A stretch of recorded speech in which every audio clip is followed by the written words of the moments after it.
For a long moment, Jack said nothing, his gaze distant as he processed her offer. He'd lived alone for years, guarding scars he rarely spoke of, both physical and emotional. Trusting others didn't come easily to him, and the idea of marrying a Salari alien was something he'd never even considered. Yet, as he looked into her eyes, he saw something in her desperation, a pain he understood, one he could not easily ignore. Finally, after what felt like an eternity, he nodded slowly. "All right," he said quietly. "We'll figure this out together." Chapter 3. A New Kind of Bond. The days drifted into a steady rhythm, each blending into the next as Zora and Jack settled into life on Cows. The planet's air was harsh and dry, the rocky landscape dotted with deep, jagged canyons and beaten by relentless dust storms. The outpost, a relic of a once thriving mining operation, was a sanctuary from the world outside, though for Zora, it felt both like a refuge and a prison. Their survival arrangement quickly found a rhythm. Jack, a man of few words, spent most days repairing machinery around the outpost and working on Zora's damaged ship. Zora, meanwhile, threw herself into learning, adapting her intellectual skills from mirth to the practical needs of Cows. The tools Jack used were foreign, their designs crude and utilitarian compared to the sophisticated technology of her homeland. But Jack, though rough around the edges, was a patient teacher, and she slowly learned the art of maintenance and survival. Their marriage remained a quiet formality, a pact of necessity, without any pretense of love or romance. But as weeks turned to months, something deeper began to take root, something unspoken yet undeniable. One evening, after a particularly taxing day of repairs, Zora found herself sitting outside the outpost, watching Cow's twin moons rise over the barren landscape.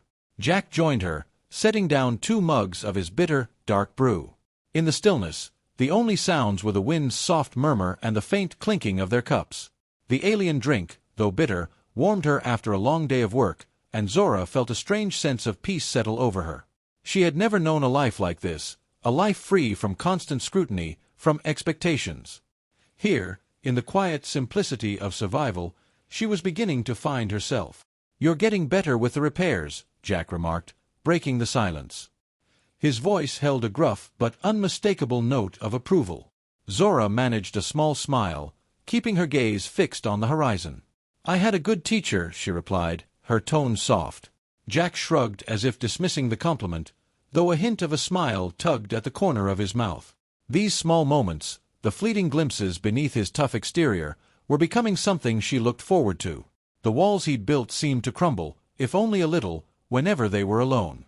Without realizing it, she found herself asking, "Why are you here?" Jack's face hardened, his gaze distant as he stared at the moons. For a moment, she thought he wouldn't answer. But finally he spoke, his voice barely above a whisper. "I lost my family, a long time ago," he admitted, the vulnerability in his tone catching her by surprise. "I'm sorry," she said gently, reaching out to place a comforting hand on his arm. He nodded, not looking at her. "We were on a ship, traveling between colonies. A malfunction in life support systems. They didn't make it." Zora felt a pang of empathy for him. She had sensed that something painful lay in his past, but she hadn't known it was something this tragic. "I understand what it's like, to lose everything." Jack finally turned, meeting her eyes. In that moment, there was an unspoken bond between them, a shared understanding that crossed the divide of their worlds. They were 2 people, from different galaxies, each marooned by loss, each struggling to survive. "Thanks," he murmured after a long pause, his voice softer than she had ever heard it. He didn't pull away from her touch, and for the first time, Zora felt that they were truly connected, not just 2 people surviving together, but something more. Over the following weeks, the outpost routine continued, but now there was a quiet companionship that permeated their days. Jack shared fragments of his past, stories of places he had seen and people he had known. He still bore his loss, but there was a new lightness about him, as if her presence was helping ease his burdens. One night, as they sat together in the outpost's dim main room, Jack looked at her, a flicker of emotion crossing his face. "Zora," he said softly, his voice carrying an unfamiliar warmth. "This thing between us, it's more than just survival, isn't it?" Zora's breath caught, her pulse quickening. She had felt it too, but to hear him say it made it real. "Yes," she whispered, her voice barely audible. Jack reached out, his hand enveloping hers. "I never thought I'd find someone out here," he murmured. "But I'm glad it's you." A warmth spread through Zora, stronger than the isolation or the pain she had felt on Mirth. Here, in the heart of nowhere, she was beginning to find something she had longed for all her life, a true connection. In the stark, barren beauty of cows, time felt different. The days bled into each other, but for Jack and Zora, it no longer felt like a threat. Months had passed since her crash, since their union of survival. Though cows remained harsh and unforgiving, the bond between them had transformed, blossoming into something unexpected, a life built on respect, understanding, and growing affection. In the glittering halls of the planet Mirth, an alien race known as the Salari thrived beneath towering spires of iridescent metal, shimmering with hues of violet, silver, and gold. Their cities, a seamless fusion of organic architecture and advanced technology, seemed to sprout naturally from the ground, a true harmony of nature and machinery. Renowned across the galaxy, the Salari prided themselves on their culture of precision, beauty, and intellectual supremacy. Yet, beneath this elegant exterior lay an unyielding hierarchy, where ideals of perfection were both ruthless and rigid. At the apex of Salari society stood the highborn caste, known as the Elf, whose grip over the lower ranks dictated the fates of many. Within this elite circle, Zora, the youngest of the prestigious Kala lineage, faced an identity she couldn't control, a genetic anomaly marbling her skin in dark, swirling patterns. While her peers glistened with flawless silver-blue complexions, Zora's appearance was viewed as an unforgivable aberration. From a young age, Zora became the subject of whispers and judgment. Despite her keen intellect and cultural refinement, all that society saw was her imperfection. Her family, the Kala, had a legacy of influence, intelligence, and beauty, spanning Mirth's political core and academic elite. However, Zora's birth had cast a shadow on their legacy, branding them with a stain that society would not let them forget. As Zora reached adulthood, her family's shame only grew. Her siblings were celebrated, securing influential marriages that further enhanced the Kala name. Meanwhile, Zora remained alone, unclaimed and unwanted. Suitors, intrigued by her lineage, would turn away upon seeing her. Her family's wealth and power were no match for what Salari society deemed an unforgivable flaw. Behind her calm demeanor, Zora was deeply hurt by the endless stares, whispers, and dismissals. She had long wished to be recognized for her mind and spirit rather than the skin she wore. Her mother, bitter and resentful, would sigh, "If only you were like your sisters, Zora. If only your beauty matched your brilliance." Each time her mother uttered those words, Zora's hope dwindled further. She had once dreamed of proving her worth beyond appearance. But as the years passed, she resigned herself to the belief that, in the eyes of her people, she was merely a blemish. When her family finally decided to send her away, the last remnants of her hope shattered. In a private meeting, her parents announced their plan. She was to leave Mirth, exiled not by name but by circumstance. She would be sent to one of the outer colonies, far from the scrutiny of Salari society, where her presence would no longer tarnish the family name. Zora listened, her face stoic, even as her heart broke. Begging or pleading would only add to her family's disdain. Instead, she responded with a calm, "I understand," hiding her emotions behind a practiced mask. Within days, the preparations were made. Zora was given a small, outdated transport ship and minimal supplies. No one from her family saw her off, only her youngest sister, who came with a mix of pity and relief that it wasn't she being cast away. As the ship lifted off, leaving Mirth's glittering towers behind, a hollow emptiness settled in Zora's chest. She had no destination, no purpose, only the vague promise of solitude. The journey was quiet and grueling. Zora piloted the old vessel with a practiced hand, the hum of its engines the only break in the silence. But as she neared the fringes of the galaxy, her ship began to malfunction. Alarms blared, and Zora frantically tried to stabilize it. System after system failed, leaving her in a powerless spiral toward an unknown planet. As the craft broke through the atmosphere, Zora's last thought was a fleeting hope for a quick end. But fate had other plans. When she awoke, pain racked her body. She had crash-landed on a barren, rocky landscape. The air was thin, the cold biting, but she was alive. In the distance, a small human outpost stood, a rusted, weathered structure that seemed out of place in the vast emptiness. Gathering her strength, Zora set out toward the outpost, uncertain of what awaited her. Surprised by her honesty, Jack leaned back, crossing his arms with a thoughtful frown. Exiled, huh? That's harsh, he murmured, his voice softening as he processed her words. He studied her, as though searching for the right response. Why? Zora's gaze fell to her hands, the marbled patterns of her skin almost glowing under the dim light. I was born different, she admitted quietly. To them, I'm an imperfection, an embarrassment. Jack was silent, his face unreadable. Out here on the edge of the galaxy, he wasn't one to judge based on appearances. He'd lived far from the polished societies of both humans and aliens long enough to recognize the cruelty that often lay hidden behind a society's shine. He finally nodded, his tone thoughtful. So, they just cast you out. Zora bit her lip, expecting pity or perhaps even disdain. But Jack's expression only reflected a weary understanding, as if he'd seen this kind of thing before. He stood, pacing.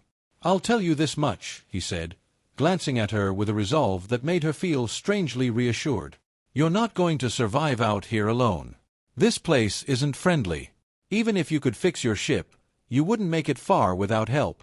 A sinking feeling settled in her chest.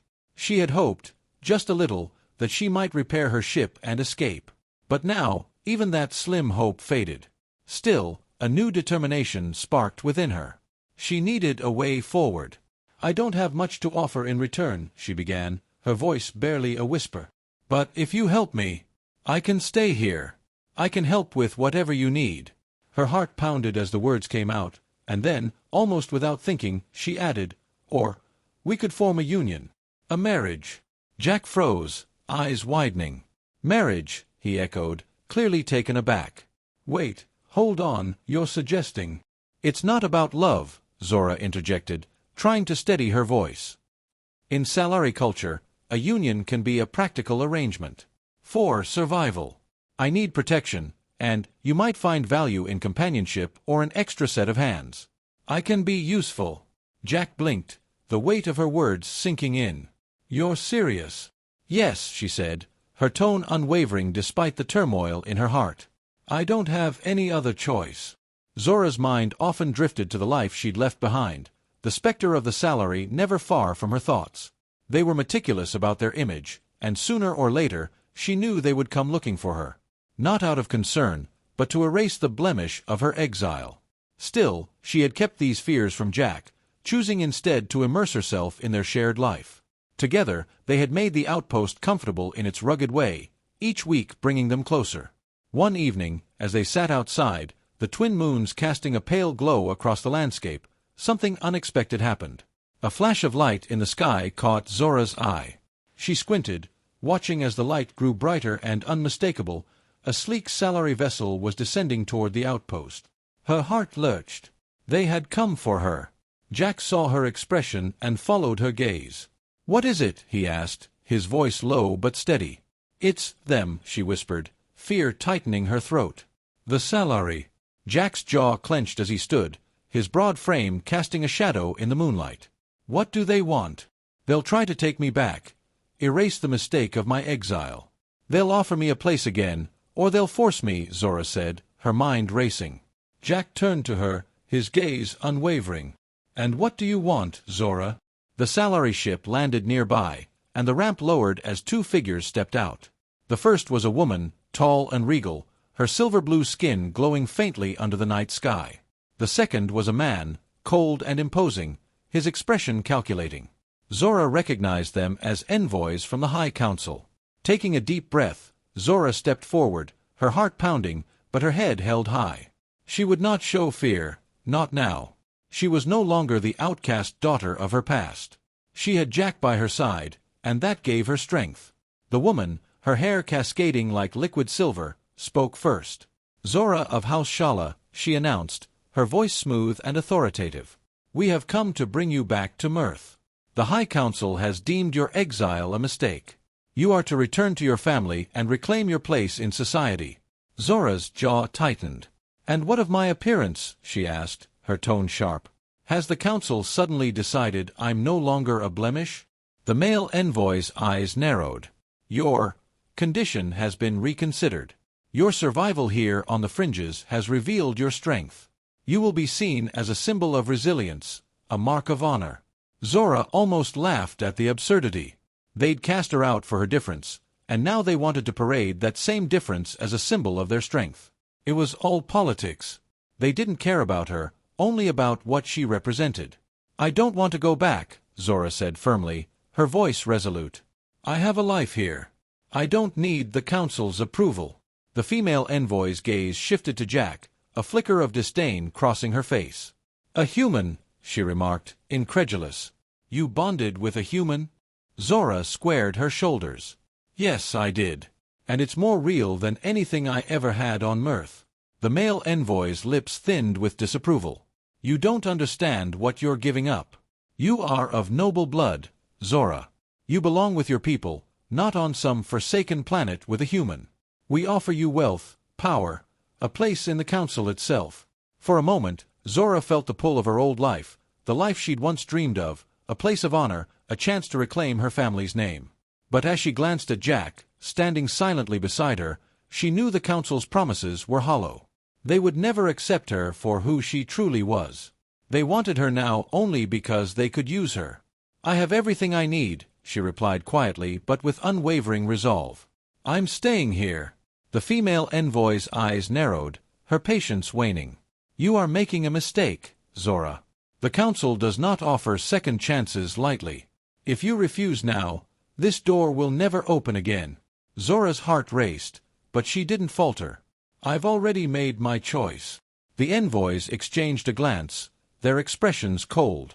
The male envoy spoke once more, his voice hard. "Very well. You've chosen your path. Do not expect mercy from the Council when you realize the gravity of your mistake."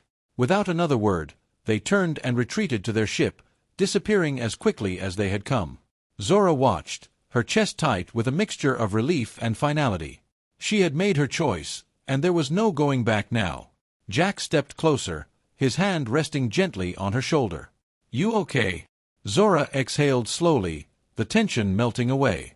"Yes," she said, her voice steady. "I'm okay." Turning to him, her heart swelled with gratitude and something deeper, something she hadn't allowed herself to fully feel until now. "Thank you," she whispered, her eyes meeting his, "for standing by me." Jack's lips curled into a small smile, his hand moving to cup her face gently. "I told you. We're in this together." And in that moment, Zora knew that she had made the right choice. She had found something far more valuable than wealth or status. She had found a home, a partner, and a love that was stronger than anything the salary could offer. Together, they would face whatever the future held, side by side.